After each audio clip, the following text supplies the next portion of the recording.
What if I told you that the money you earn, the debts you carry, and even the national currencies you trust are not just tools of trade, but weapons of control? That the very system designed to create wealth for society has secretly been engineered to concentrate power in the hands of a few. And that debt, the thing most people fear, is actually the ultimate tool of global domination. Debt is as old as civilization itself.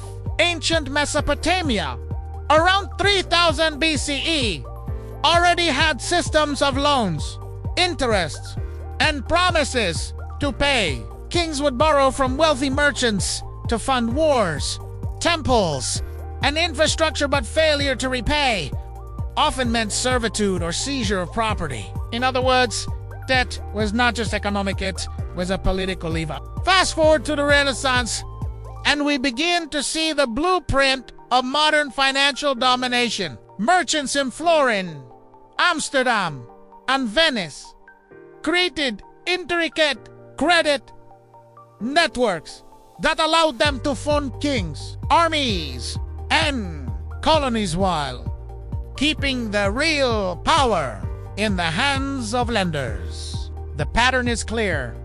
Whoever controls the money dosin, teeny dummies to control nations. They control nations through debt. One key figure emerges during this era: the Medici family. While Europe was obsessed with kings and empires, the Medici quietly financed them. They lent money to rulers who couldn't repay in full, effectively creating a dependency where rulers had to obey their creditors. The seeds of modern financial power were sown. Debt's potential as a control mechanism exploded with the creation of central banks. In 1694, the Bank of England was founded. Ostensibly, it existed to stabilize the economy, fund wars, and manage currency. But underneath it, introduced a revolutionary concept: fractional reserve banking.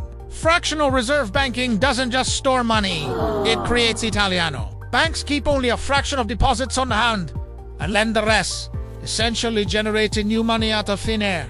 This system isn't neutral. It favors lenders and governments while ensuring the public and even nations remain perpetually in debt. Across the Atlantic, the United States faced the same dilemma. Early attempts to create national banks were met with fierce resistance, largely because the architects of debt understood whoever controls the issuance of money controls the nation. Over centuries, central banks multiplied worldwide, quietly building a network where debt became the primary instrument of power. Debt's power became undeniable during crises. Consider the Great Depression of the 1930s.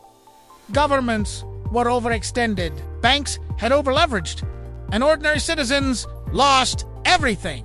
But while millions suffered, those controlling credit emerged even stronger. Bailouts, interest manipulations, and new debt instruments ensured that the very system that caused the collapse remained intact and more profitable than ever. World War II intensified this dynamic. Nations borrowed massive sums to fund war efforts. Post-war, debts didn't vanish, they were restructured. The U.S. Federal Reserve, the International Monetary Fund, and the World Bank solidified a global framework where debt became both a weapon and a safety net for those at the top. And here's the irony: every attempt to fix debt crisis stimulus packages, restructuring, austerity measures recycled the same power structure. Ordinary people absorbed the losses, while creditors and institutions consolidated control. Debt wasn't a mistake, it was the design. Fast forward to today, and the story repeats with shocking consistency. Global debt has reached an unprecedented $335 trillion in 2025, more than 4 times the world's annual GDP. Governments borrow to fund everything from infrastructure to social programs, but most of this borrowed money flows back to financial institutions that control interest rates and liquidity. Personal debt mirrors this pattern. Credit cards, mortgages, student loans all are designed to keep individuals dependent on the system. The more people borrow, the more power flows to banks and governments that issue or control currency. In essence, debt has become the most efficient system of wealth extraction in human history. And the patterns repeat predictably. Financial crisis, inflation spikes, currency devaluations, and bailouts all orchestrated in ways that protect creditors and punish debtors. The lesson is stark. Debt is no longer just a tool, as a mechanism of control replicated across nations and generations.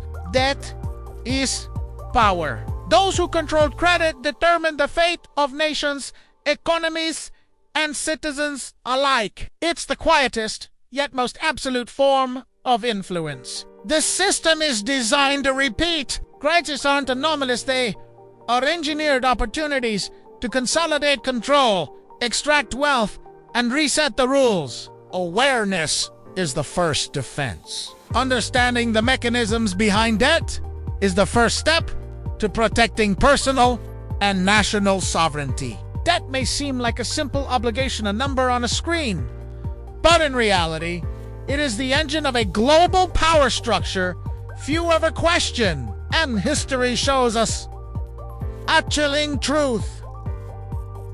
The more we chase money, the more we feed the system that keeps us in check.